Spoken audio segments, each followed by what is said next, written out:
Welcome to Stakelbeck Tonight. I'm Erick Stakelbeck, and what happens in the Middle East does not stay in the Middle East. Why does that matter to you? Well, the world's most chaotic and strategic region is on the brink of a major war that will profoundly affect all of us and which could have prophetic implications. Here is the state of play right now.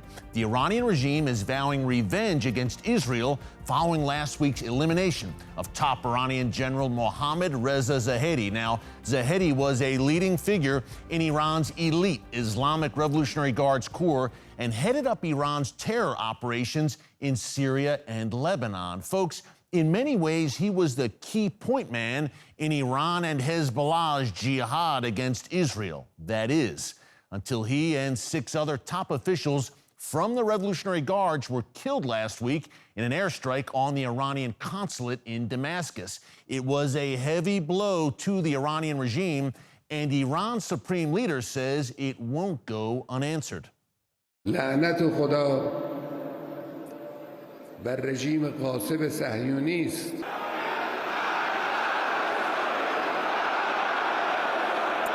دستگاه‌های سفارت در هر کشوری که وجود دارد به منزله خاک همان کشوری است که سفارت متعلق به اوست. وقتی به کنسولگری ما حمله میکنن مثل اینکه به خاک ما حمله کردن. این عرف دنیاست. Now, as you might imagine, the region is on pins and needles right now, awaiting that Iranian response.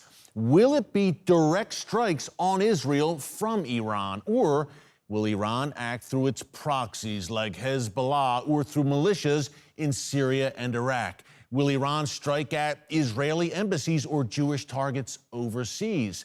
It seems pretty clear that Iran feels it has to do something in order to save face, and U.S. officials say it's a matter of when, not if, Iran acts. But obviously, folks, Israel isn't going to just take this lying down. Israel's foreign minister said yesterday, quote, if Iran attacks from its territory, Israel will respond and attack in Iran. So where does the United States stand in all of this? We'll break that down a bit later in the show, and you'll want to hear it. But up first, are Israel and Iran on the brink of an all-out war? And how are Israelis responding? And what's the latest in Gaza? Will Hamas live to fight another day? Joining us now from Jerusalem is our TBN Israel correspondent, Yair Pinto. Yair, great to have you with us as always. You're in Jerusalem. What is the feeling on the ground right now in Israel? It seems like the world is holding its breath, awaiting this Iranian strike. What are Israelis saying? Hey, Eric. It's great to be here on the show. And it might feel relaxed and calm this evening here in Jerusalem, but that's not really what's happening. The whole country is on standby and on high alert for an Iranian response to the assassination of their leader in Damascus. Okay, so Iran and Israel have been at war for a very long time. And so far, Iran has been using its proxies in order to conduct its dirty work, meaning Hezbollah, Hamas, the Houthis, and other Iranian proxies or in Iraq and other places. But Israel is on standby. And Eric, since the beginning of this war on the 7th of October, Israel has been preparing for an Iranian response and for a Hezbollah response. So the IDF is spread out and has been training for this response by Iran and for any escalation on the northern border or on the border with the Houthis in the heart of Israel. The IDF is ready. Personally, when this war started, I was called for 2 months of training on the border with Hezbollah.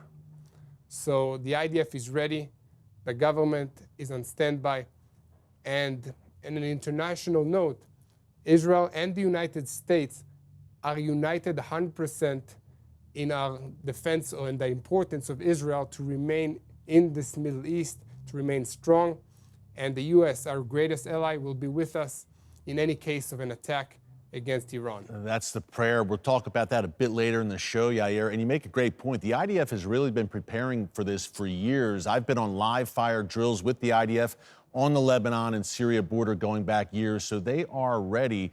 In the meantime, Gaza, Yair, a lot of people are asking, big development over the weekend, some Israeli forces pulling out of Gaza, and people are asking, does that mean the operation there is over? Will Israel go into Rafah and finish off Hamas? What are you hearing about that? Well, that's a great question, Eric, and everybody's been asking me that also. Yesterday, my team and I went to the border between Israel and the Gaza Strip to really see what's going on the ground. Okay, so the IDF has pulled off a lot of the troops out of the area of Khan Yunis. And this is not a withdrawal from the Gaza Strip. It's important to say that. The IDF is not withdrawing its forces from the Gaza Strip. This is what Hamas wants the world to think.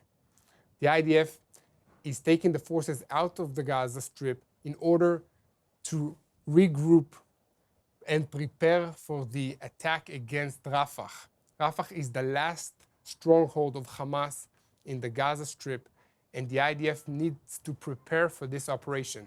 The second reason is that in the beginning of this war, the IDF was fighting a terrorist army. After achieving the IDF's goals of dismantling this army, Hamas is back to being a guerrilla terrorist organization.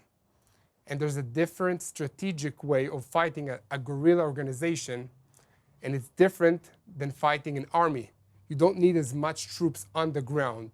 The IDF has moved into strategical, tactical operations that target the remaining terror cells in the Gaza Strip.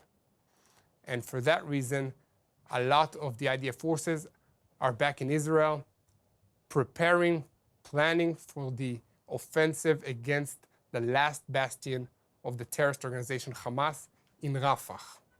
Yeah, Yair, you know. Let me tell you a little bit more about Rafah. Okay, let me tell you a little bit more about Rafah. Rafah is a really complicated place.